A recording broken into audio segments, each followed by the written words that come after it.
Hello again, here I am now to talk about Scythe and Thunderhead again. I have done a non-spoiler review of these books, so I will link that video down below. If you haven't read these books yet, please don't watch this video, watch that one. There's no spoilers in that one, so you're completely safe, but this one I am going to be talking about all the shock moments in these books, and there will be lots and lots of spoilers, so I really don't want to spoil this for you. You have been warned. I would love you to check out any of my other videos on my channel, but please don't watch this one if you haven't read them yet, because you will be spoiled. Disclaimer out of the way, let's get into it. Oh, the plot twists in Scythe. I've done a vlog where I filmed my live reactions to some of the plot twists in Scythe, and I mean, I try not to read books thinking about what's coming anyway, so I do tend to be surprised by plot twists, but I can't remember the last time I was this surprised by a plot twist. I mean, so first of all, Scythe Faraday self-gleans. What? No, I really liked Scythe Faraday. And then it's all, well, what's going to happen to Rowan and Citra? Oh, I know, let's send Rowan to Scythe Goddard, because that seems like a great idea. This complete control freak who is doing these mass gleanings at will because he just loves gleaning, which, by the way, Scythes aren't supposed to enjoy their jobs. Like, they're murdering people. That's not a thing you're supposed to like to do, unless you're a psychopath, like Scythe Goddard is. So yeah, let's just send him an apprentice. That sounds like a great idea. And then Citra goes to Scythe Curie, which is fine, and then Scythe Faraday is really alive, which I kind of did see coming a little bit. Like, just because when it happened, when he self-gleaned, I was like, no, I don't accept this. Major denial. I was like, nope, that's not true. I don't believe it. I just don't. So when he came back, I was like, see, I knew it wasn't real. Not that I'd predicted he'd come back, but just because I was happy that he did. So yeah, the plot twists in this one just kept me turning the pages. So good. This one I liked for different reasons. This one, I mentioned in my review video that this one's a little bit more slow going and a lot more about build up and setting the stage for book 3. But I liked this one for different reasons. I feel like there were a lot of really interesting characters in this, particularly Thunderhead. I find the concept of Thunderhead really intriguing. So Thunderhead is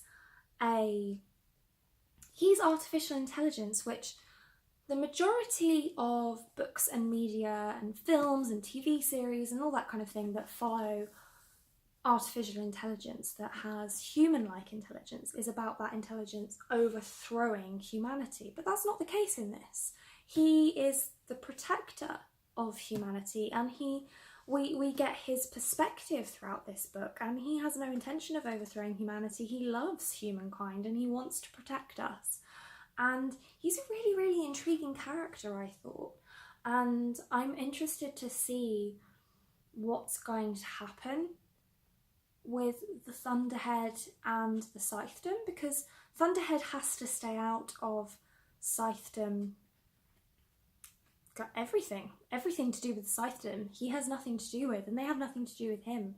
And I'm really interested to see what's going to happen there, because I think there's going to come a point where he can't stay out of it anymore, because it's going to be destructive to the human race at large, and he has to protect them. So how does he balance those two things? The Scythedom is a law unto themselves and can do whatever they want, but his sole job is to take care of humanity and make sure that everything runs smoothly. And then in the background, there's all of these things that don't quite add up. So there's this whole area on the planet Earth that is outside of his sight, and he's been programmed to not even be concerned about that. there are all these expeditions that he's forged to try and create life in other places in the universe, and those have all gone horribly wrong, and he can't figure out why, but he can't really devote his mind to why either, so something's going on there. That's super interesting. Then at the end of the book, Citra and Rowan are locked in this crypt, I guess. I don't know what else to call it, but what's going to happen to them? How long are they going to be there? Does the Thunderhead know they're there? They're both scythes, so, well, Citra is a scythe, she's been ordained as a scythe, and Rowan is considered a scythe by the Thunderhead, even though he hasn't been ordained. So, even if the Thunderhead knows that they're there, is there anything that he can do about it? Because there are scythes and he's not allowed to get involved with the scythedom. And then Scythe Curie has killed herself. Is that permanent? It feels like it is, but then it felt like Scythe Faraday's self-gleaning was permanent and he came back. But I feel like that's just you're holding on to hope that it might not be permanent, but I think that her self-gleaning actually will be. And then you've got Scythe Goddard, and I don't think I've felt this much animosity towards an antagonist for a long time. I hate Scythe Goddard. I was so mad when he came back. I was so proud of Rowan at the end of Scythe for killing Goddard and the others, because he saw one of his friends, Volta, self-glean because he couldn't deal with the way that Scythe Goddard dealt with his gleanings, especially his mass gleanings, and with absolutely no regard for human life whatsoever, no regard to his position as a scythe, no regard to the ideals of the scythedom and the fact that you're not supposed to enjoy your role as a scythe, and you're supposed to respect humanity and glean because you have to, not because you want to. And Scythe Goddard just loves it. He loves being all powerful, he loves just killing with abandon, and Volta can't cope with it. He feels his humanity intensely, and he feels his responsibility as a scythe intensely, and he can't take it anymore. So he self-gleans, and Rowan sees that, and he can feel in himself that he could go the way of Scythe Goddard, but he doesn't want to. He wants to follow Scythe Faraday's example and glean with integrity and struggle with it and feel bad about it, because it's not natural to want to kill people. There has to be something inside of you that makes that fun for you, and he doesn't want that.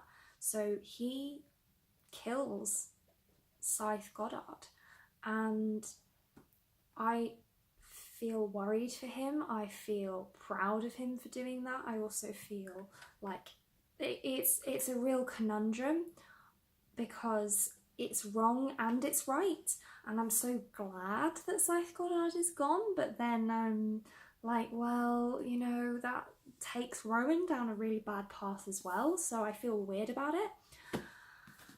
Then after everything that Rowan went through, Goddard comes back anyway, and he kills Tiger, which is Rowan's like only friend from when he was growing up. And Tiger was a bit of a vapid person, but Rowan didn't want to see him gleaned, especially not to have Goddard take his body. I was just so mad when Goddard came back, and everything that he's done to kill the High Blades and just set the Scythedom on this path to just destruction of humankind at whim. It's so complex and so dark, but so intriguing, and it draws you in so much. And this book and this book, they're so good, and I cannot wait for the next one. I mentioned in my review video that I'm pretty sure that this is going to be a trilogy just because of the vibe that I got from this book, but I mean, I could go on and on and on about this.